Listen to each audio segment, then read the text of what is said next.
Lõpuks mikrofon püksi räädest. Pekki. Okei, lugu selline. Ma olin üks päev tööl ja täiesti lambist. Mõtlesin, et võiks teha Ironmani. Ja siis ma hakkasin uurima, et kui palju ja millal ja mis iganes. Ja kuidagi mind hakkas järsku täiega huvitama. Ja siis nüüd ma otsustasin, et ma lähen teen ära. Aga ma lähen teen pooliku ja ma lähen teen järgmine aasta. Mis tähendab, et mul on päris palju aega valmistuda. Aga nüüd meil on 2 probleemi. Ma ei oska õige tehnikaga ujuda ja ma pole kunagi maanteerattaga sõitnud. Ehk siis nendega ma plaanin nüüd siin see aasta tegeleda. Et esimene osa ja esimene samm ongi siis, et õpime ujuma. Sest muidu me upume. Kuna mul on nii kaua aega valmistada, siis võiks teha ka mingi väga hea ajaga see poolik Ironman läbi. Ma arvan, et järgmine aasta tahaks 2 Ironmanile minna, võib-olla esimene välismaal isegi kuskil Veneetsias võib-olla mais ja siis augustis paneks siin Eestis hullu. Nii-öelda läheks siis tõsist aega proovima. Selles Ironmani seerias te siis näetegi minu teekonda, minu tõuse, mu raskusi, progressi.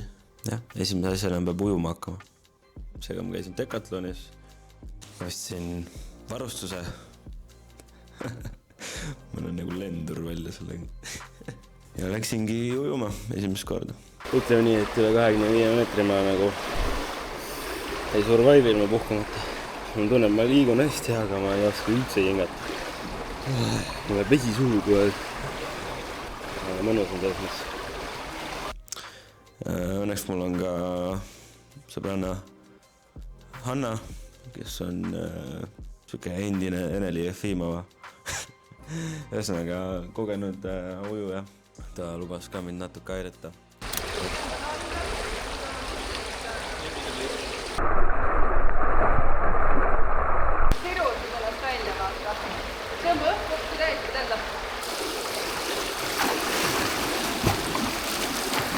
Väga hea.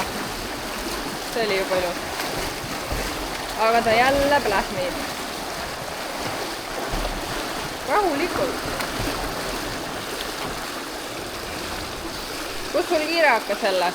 Kus sul kiire hakkas? Jah. Rahulikumalt. Sa pärast vaatad seda. Sa tõstad pea üles ja siis sa keerad vasakule. Aga tegelikult see peab olema lihtsalt nagu praegu sa teed niimoodi. Aga tegelikult peab olema niimoodi. Valmis, jah? Sai kohtadele. Marss!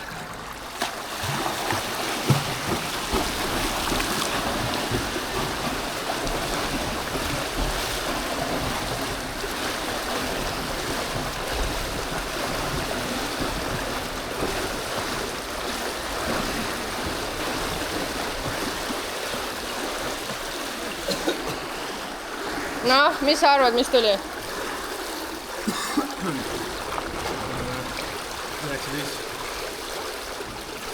19, väga hea, alla 20. Järgmine kord tuleb 18-ga.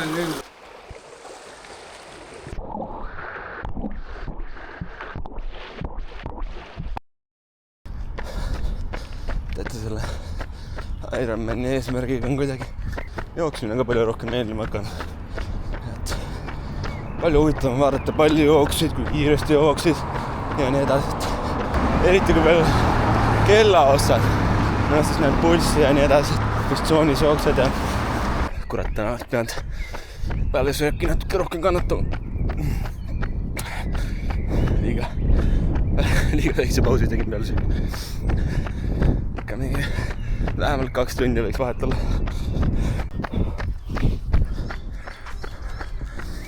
Oltsov siin suvel. Kadrioru park on ülimanud. Linnulaul, väike, inimesed piknikut, üli chill restoranidest tuleb hea lõhn. Siis läheb alati kõhtu jääks.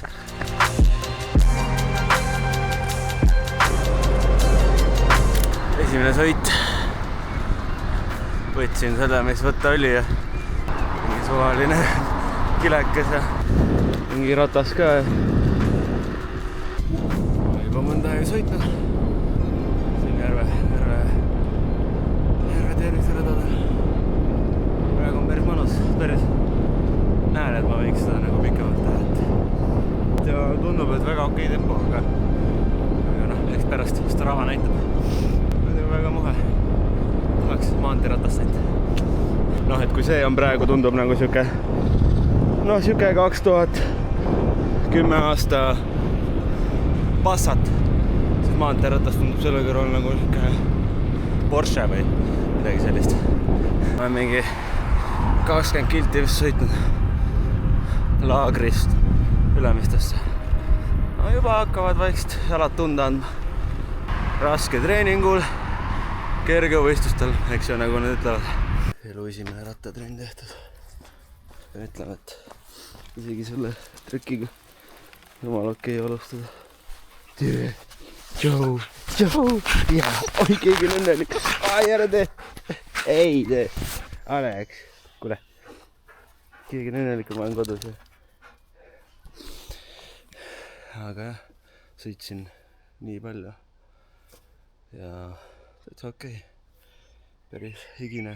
Esimesed õppetunnid ka olemas, et prille on vaja, sest putukad lendavad silma. Ma saan aru, miks need rattapüksid võivad päris mugavad olla, sest tagumik väsib ära. Ja midagi oli veel. Ja juua võiks ka kaasa võtta, jah. Võt, aga sellega isegi kõlbaski sõita. Esimeseks korraks. Jumal okei. Ja peaks ka ratta soetama. Vaatame, kuidas sellega läheb.